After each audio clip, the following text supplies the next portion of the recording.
आज मैं आपको एक ऐसे राजा की कहानी बताने जा रहा हूँ जिसने अपने सत्य को न छोड़ने के लिए अपने राज्य को गंवा दिया और अपने सभी पूरे परिवार को भी गंवा दिया। ऐसा एक राजा त्रेता युग में हुआ था जिसका नाम था राजा हरिश्चंद्र। राजा हरिश्चंद्र के बारे में मैं आपको बताने जा रहा हूँ, प्लीज़ ध्यान से सुनिएगा।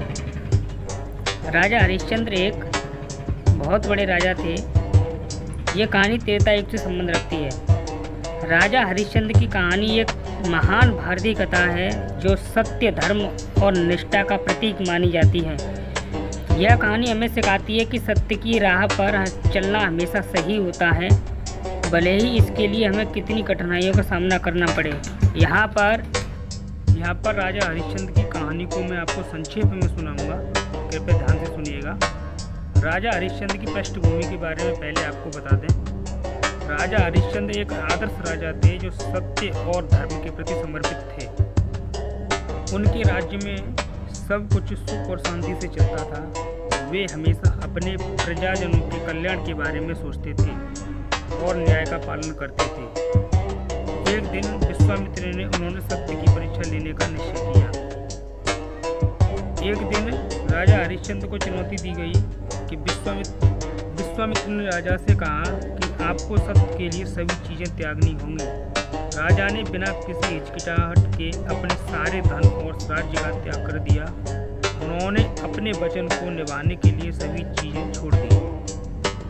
अब राजा हरिश्चंद्र को किन किन कठिनाइयों का सामना करना पड़ा उसके बारे में बताएंगे। राजा और उनकी पत्नी तारा अपने बेटे रोहित के साथ गरीबी में जीवन यापन करने लगे।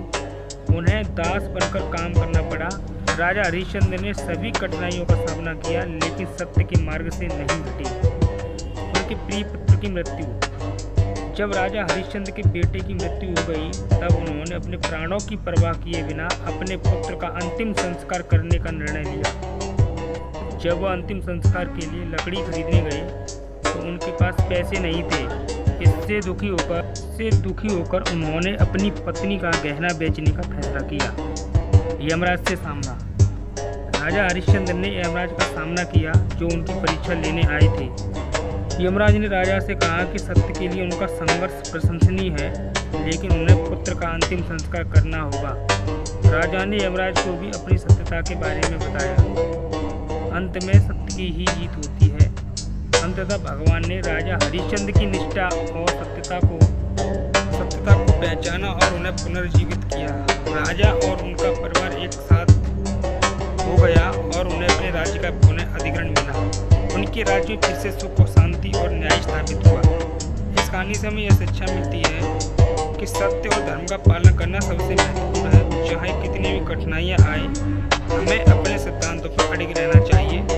यह कहानी न केवल भारतीय संस्कृति का हिस्सा है बल्कि यह विश्व भर में नैतिकता और